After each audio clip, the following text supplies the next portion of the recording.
전 세계에서 생산되는 골뱅이의 90%가 어디로 가는지 아시나요? 바로 한국입니다. 영국 해변의 어부들은 오로지 한국인을 위해서 골뱅이를 잡는다고 이야기하죠. 심지어 골뱅이가 무슨 맛인지도 모르고 잡는다는 어부도 있다고 해요. 영국 사람들은 골뱅이를 안 먹는 정도가 아니라 싫어하거든요. 하지만 이 골뱅이 덕분에 억대 연봉을 버는 영국 어부들이 많습니다. 한국인들이 영국 골뱅이를 많이 먹는 건 저렴해서가 아닙니다. 동해에서 나는 골뱅이만으로는 공급을 맞출 수가 없어서죠. 그만큼 많이 먹는다는 이야기인데요. 무침, 탕, 비빔면, 파스타, 샐러드까지 참 다양하게 활용해서 먹습니다. 이게 의문이 한두 가지가 아닌 게요. 전 세계에서 한국인만 이렇게 열광적으로 먹는다는 것도 그렇지만 골뱅이의 본산이라 부르는 곳은 바다 주변도 아닌 서울 한복판 을지로거든요. 지금도 그렇지만 을지로는 골뱅이로 굉장히 유명한 곳이죠. 이건 어쩌다 이렇게 된 걸까요? 이 골뱅이 소비의 중심에는 이 브랜드가 있습니다. 바로 유동골뱅이. 국내 골뱅이 통조림 시장 점유율의 절반 이상을 차지하고 있죠. 아마 익숙하실 겁니다. 오늘은 골뱅이가 어떤 식재료고 유동골뱅이는 어떤 브랜드인지,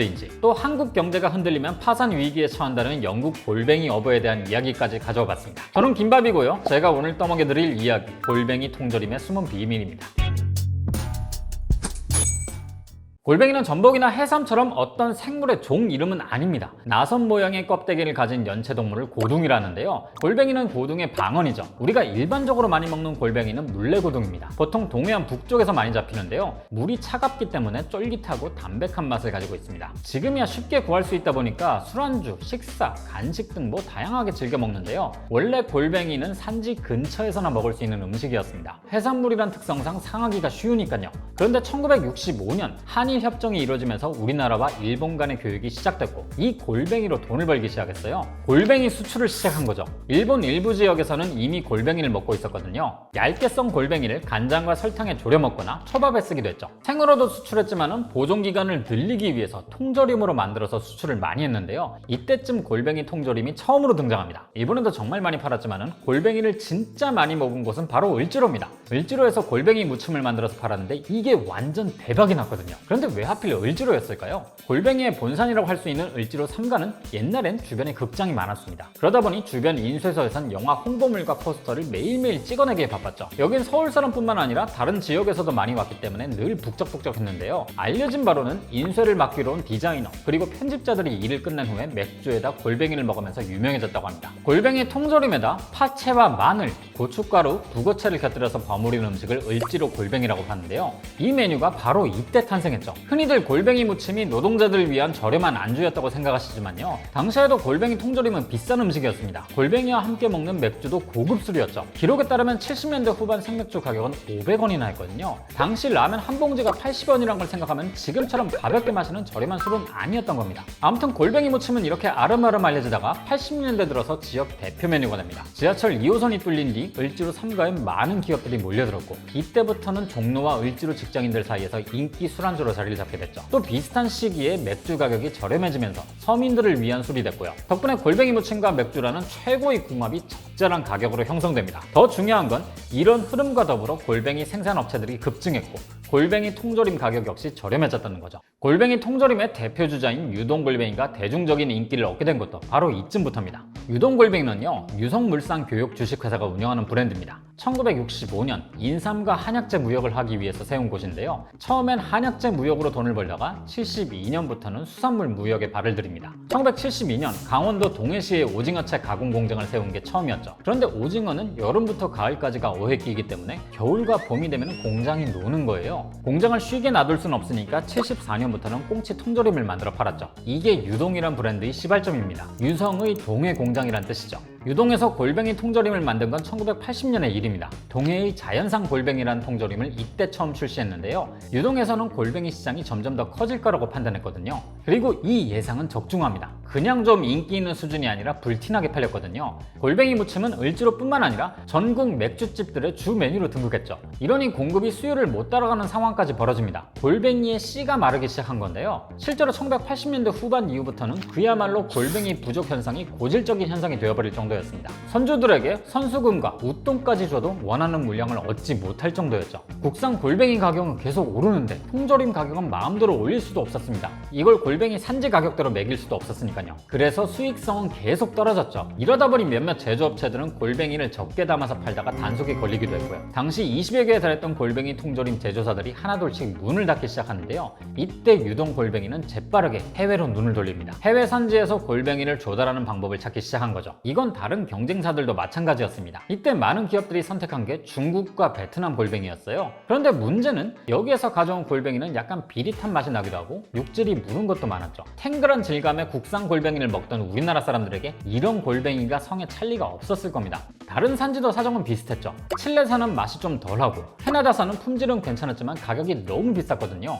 어디 골뱅이를 써야 할까? 새로운 산지를 물색하던 와중에 걸려든 게 바로 영국산이었어요. 품질이 괜찮다는 소문이 돌기 시작했거든요. 영국산 골뱅이는 지금도 수입산 골뱅이 중에선 최고로 칩니다. 일단 수온이 낮은 부캐를 끼고 있는 만큼 식감이 굉장히 쫄깃하고요. 해양 생태계 보호와 해산물 품질 관리를 엄격하게 하고 있기 때문에 위생이나 품질도 꽤 괜찮습니다. 그런데 영국에선 골뱅이를 먹지 않습니다. 이 맛있는 걸 왜 안 먹지 싶긴 한데요. 문화적인 측면으로 보자면 영국인들 눈에 골뱅이는 그냥 바다에 사는 달팽이일 뿐인 겁니다. 많은 서양인들이 실제로 비슷하게 생각하고 있고요. 일단 생긴 것도 그렇고 골뱅이 특유의 점액질인 히스친 점액도 달팽이를 떠올리게 하죠. 유럽인들은 달팽이 요리 많이 먹지 않나 뭐 이런 생각하시는 분들도 계실 텐데요. 사실 유럽에서도 스페인이나 프랑스 등 몇몇 국가에서만 달팽이를 먹지 대중적인 식재료는 아닙니다. 그리고 우리는 골뱅이를 쫀득하다고 표현하지만요. 영국인들은 고무 같은 식감이라고 싫어하거든요. 그래서 그물에 걸리면 그냥 바다로 다시 던져버릴 정도였고요. 그런데 우리나라 기업들이 영국 어부들을 찾아가서 골뱅이를 우리한테 파십시오 이러니까 영국인들 입장에선 어리둥절했겠죠. 이걸 왜?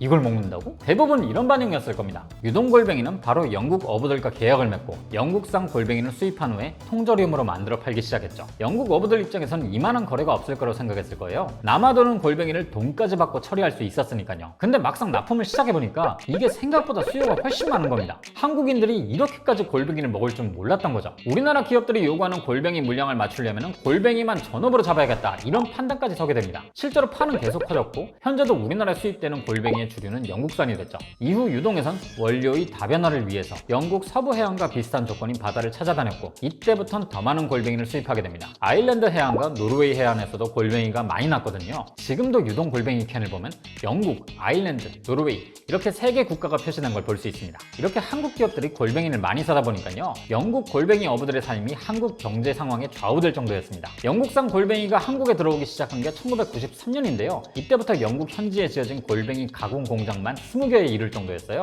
그런데 98년에 우리나라에 외환 위기가 닥치자 영국 골뱅이 공장 절반이 망해버렸습니다. 또 최근 팬데믹 때도 사정이 좋지 않았죠. 이러니 영국 어부들은 우리나라 경제 상황에 민감한 반응을 보일 수밖에 없습니다. 이렇게 골뱅이가 남아돌던 영국에서 수입을 했는데도 골뱅이는 제법 비싼 편입니다. 이것도 나름대로 이유가 있는데요. 일단 영국에서 배를 통해서 골뱅이를 실어오고 운송 과정 중에서 1차 가공을 하는데 이러면 운송비가 많이 듭니다. 또 영국은 인건비가 비싸기로도 유명하죠. 영국 어부들의 수익을 맞추려면 그만큼 가격을 더 쳐줄 수밖에 없는 겁니다. 골뱅이가 비싼 또 다른 이유는 우리나라에서 영국산 골뱅이를 하도 먹다 보니까 이제 영국에서도 씨가 마를까봐 정해진 양만 잡도록 하는 거죠. 골뱅이는 양식이 불가능하기 때문에 100% 자연산으로만 잡고 있거든요. 또 골뱅이만 잡던 영국 어부들이 이젠 새우나 게, 랍스터로 눈길을 돌리고 있기도 하고요. 이렇게 되면 전체 수확량은 줄어들고 조업 비용은 더 커지죠. 이런 요소들이 전부 영향을 미치기 때문에 골뱅이 가격이 제법 나가는 편입니다. 국내 골뱅이의 씨가 마르고 경쟁자들이 비용 문제로 몰락하던 와중에 유동 골뱅이는 다행히 생존에 성공합니다. 한국인의 입맛에 맞는 쫄깃한 골뱅이를 찾아다니고 원산지를 다변화한 덕분이죠. 그 결과 지금까지도 골뱅이 시장 점유율의 절반 이상을 차지하고 있고요. 현재 업체들과 피드백을 하면서 품질 관리를 하고 있기 때문에 국산 골뱅이와 비교해도 손색이 없을 정도로 맛을 유지할 수 있다고 합니다. 그런데 제가 이번 편 준비를 하면서 보니까 유동 골뱅이가 잘 팔리는 이유 중에 하나는 양이 있지 않나 싶더라고요. 골뱅이 캔은 똑같은 용량이더라도 골뱅이 크기와 무게의 차이가 생길 수 있는데요. 이건 골뱅이뿐만 아니라 국물의 무게도 캔에 포함되어 있기 때문입니다. 골뱅이 무게만을 알고 싶다면요. 고형량을 보면 되는데요. 유동 골뱅이는 같은 용량 대비 고형량이 높은 편이라고 합니다. 자연산 골뱅이를 통조림으로 생산하는 과정에서 골뱅이 수분이 조금 빠져나가는데요. 유동 골뱅이는 이것까지 계산해서 캔에 표기하는 골뱅이 함량보다 약 10에서 14% 정도를 더 넣고 있다고 하더라고요. 골뱅이의 양이 적으면 골뱅이에서 우러나는 맛이 맛이 좋기 때문에 국물에 조미를 더 첨가하게 되는데요. 고형량이 높으면 그만큼 진한 맛이 나기 때문에 맛이 더 괜찮을 수 있습니다. 이걸 참고해서 골뱅이 캔을 고르면 더 좋겠죠. 이 골뱅이 국물 버리시는 분들도 많은데요. 간장이나 설탕 같은 조미료가 섞인 물에다가 골뱅이가 나름 진하게 우려져 있기 때문에 요리할 때 몇 스푼 섞어 드시면 더 좋습니다. 2023년 기준 유동골뱅이는 유동물산 매출의 70% 이상을 차지하고 있습니다. 자연산의 큼직한 원물, 쫀득한 식감에 영양소까지 좋다 보니까 이 회사의 효자템으로 자리를 잡은 거죠. 영국, 노르웨이, 아일랜드, 캐나다 등 세계 각지의 골뱅이들이 한국으로 들어오고 있는데요. 우리나라 사람들이 세계 골뱅이를 거의 다 먹는다고 해도 과언이 아닌 수준입니다. 황당하기도 하고 왠지 뿌듯하기도 한데요. 저는 요즘 K푸드가 인기다 보니까 외국인들이 골뱅이의 맛을 들릴까 걱정입니다. 우리가 먹기도 바쁜데 외국인들까지 맛들리면 우리 먹을 것도 부족해지니까요. 한때는 을지로 골목의 소박한 안주에서 이제는 모든 세대가 즐기는 이 골뱅이. 저도 이야기하다 보니까 뜨끈한 골뱅이탕 격하게 땡기는데요. 오늘은 이 유동골뱅이를 활용해서 만들 수 있는 나만의 레시피가 있다면 댓글로 달아주셔도 좋을 것 같습니다. 그럼 저는 다음 주에 다시 뵙겠습니다.